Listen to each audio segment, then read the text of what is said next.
João 16, verso 20 diz assim: Digo que certamente vocês chorarão e se lamentarão, mas o mundo se alegrará.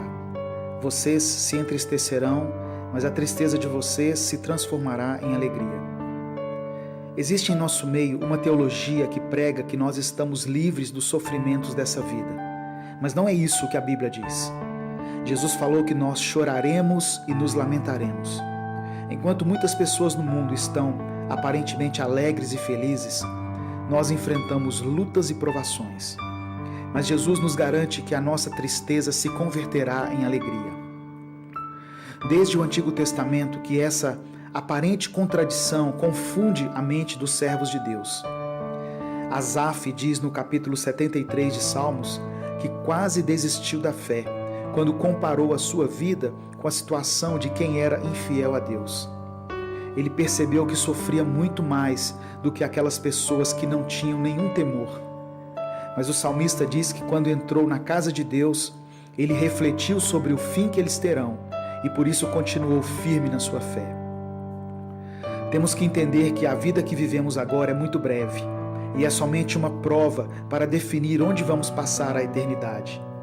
Vamos passar aflições aqui, mas depois disso vamos desfrutar da vida eterna na presença de Deus. E é preciso saber que nas nossas lutas nós não estamos sozinhos, porque em todo o tempo o Senhor está conosco. Salmos 46, verso 1 diz que Ele é o nosso refúgio e fortaleza, o nosso socorro bem presente na angústia. Para ilustrar a nossa condição aqui na terra, Jesus contou a parábola de uma mulher com dores de parto. O seu sofrimento é grande, mas logo passa, porque uma criança nasce e faz com que ela se esqueça de toda a dor.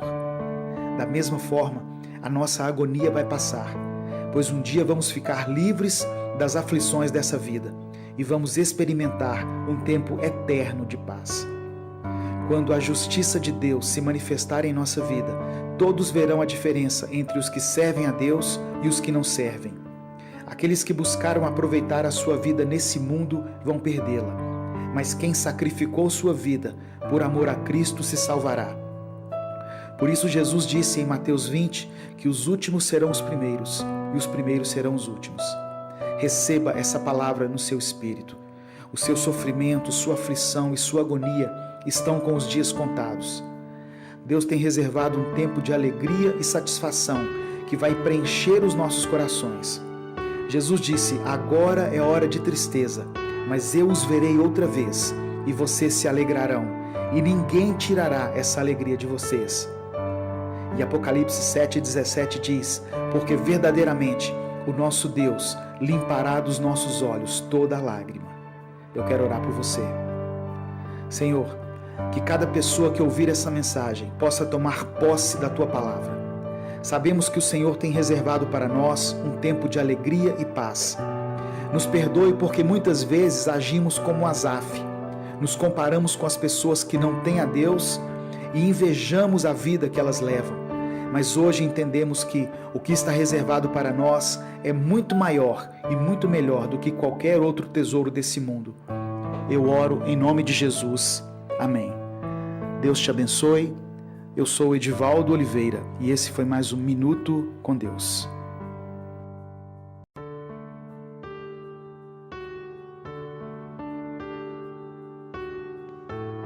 Filipenses capítulo 2, verso 13 diz assim: pois é Deus quem efetua em vocês tanto o querer quanto o realizar, de acordo com a boa vontade dele.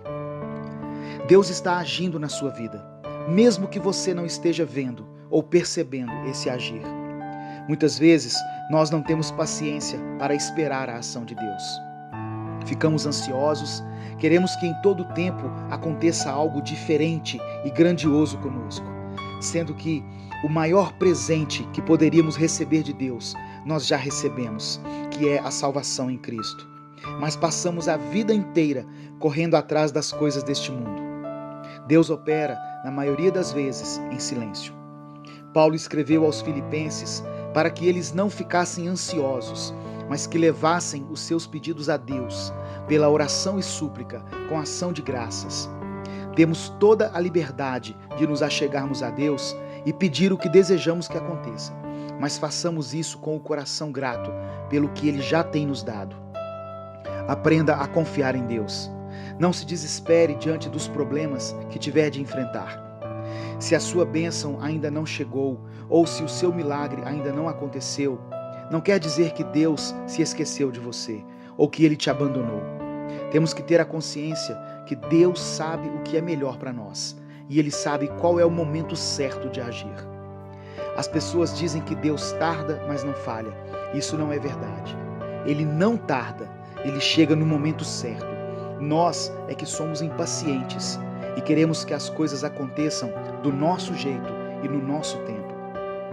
Quantas vezes na nossa vida fomos obrigados a dar alguns passos para trás ou a abandonar temporariamente os nossos planos, sem entender qual é o propósito disso? Saiba que Deus está no controle de tudo. Confie no Senhor. A nossa visão das coisas é limitada, mas Deus não vê somente o nosso presente.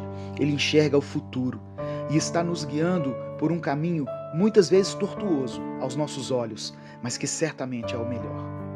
Se Deus já disse para você se aquietar, não adianta querer fazer as coisas do seu jeito. Eu creio que Deus pode transformar as circunstâncias ao nosso redor. Ele pode reverter a maldição em bênção. Ele pode nos sustentar em meio aos desertos da vida.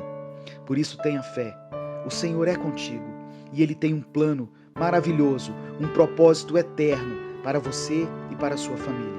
Eu quero orar por você.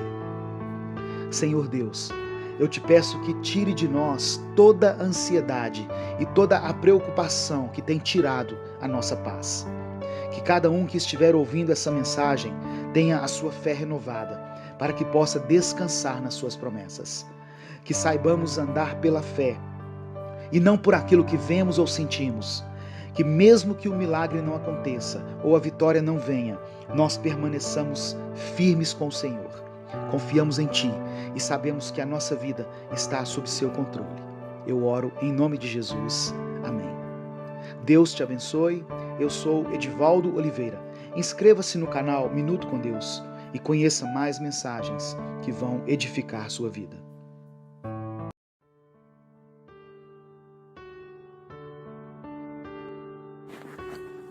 Mateus capítulo 8, versículos 24 ao 26 diz assim: E eis que no mar se levantou uma tempestade, tão grande que o barco era coberto pelas ondas.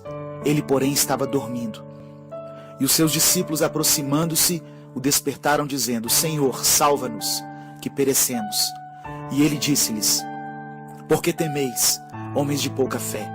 Então, levantando-se, repreendeu os ventos e o mar, e seguiu-se uma grande bonança. Muitas vezes Deus permite que passemos pelas tempestades em nossa vida. Mas saiba que em tudo Deus tem um propósito. Nada acontece por acaso. Quando Jesus está no nosso barco, nós podemos passar pelas tempestades com confiança. Ele não vai permitir que naufraguemos. E Deus usa as tempestades para nos ensinar algumas lições. As tempestades acontecem para que nós aprendamos a depender de Deus.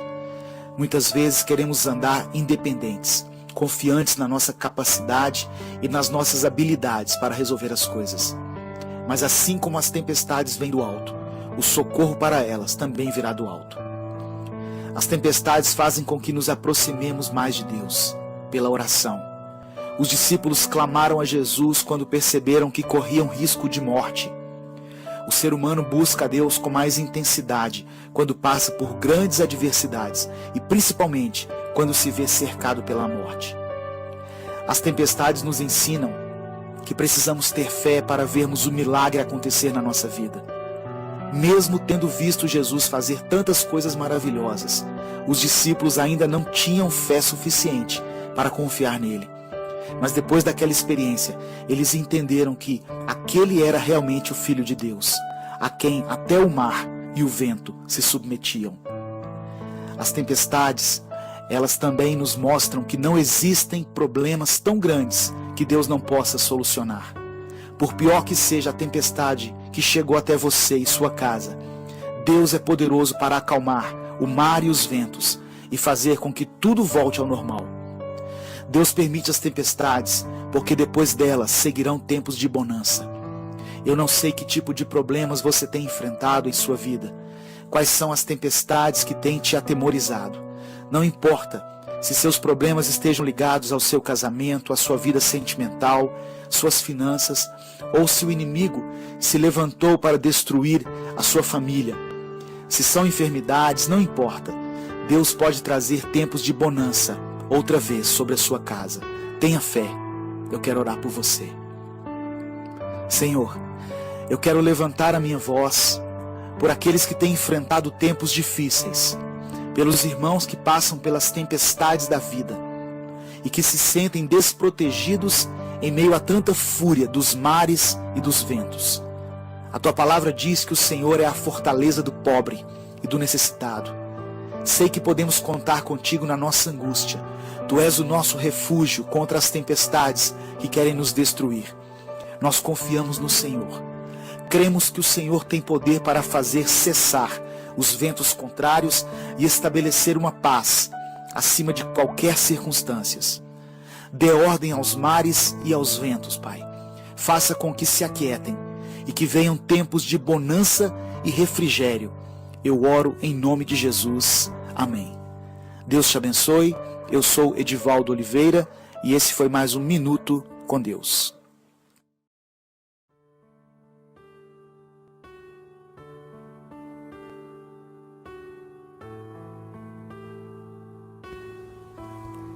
Salmos 37, versículo 4 diz assim: Deleita-te também no Senhor, e Ele te concederá o que deseja o teu coração.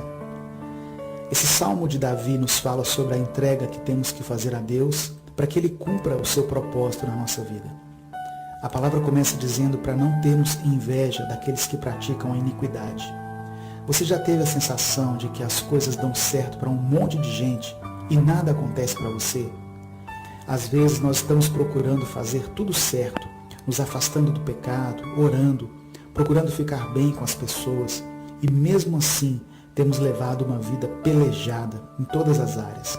O nosso dinheiro não chega nem no meio do mês, quanto mais no fim. Nossos relacionamentos são marcados por conflitos, brigas. São namoros que terminam e voltam, casamentos que sempre estão em crise.